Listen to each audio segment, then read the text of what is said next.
तलकोट घाम पडी सेरी जिउलाई छाया पडी तलकोट घाम पडी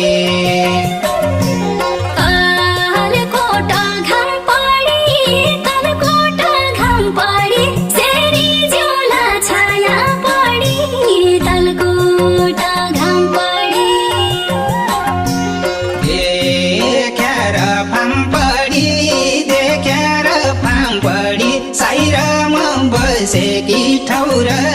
देखाएर फाम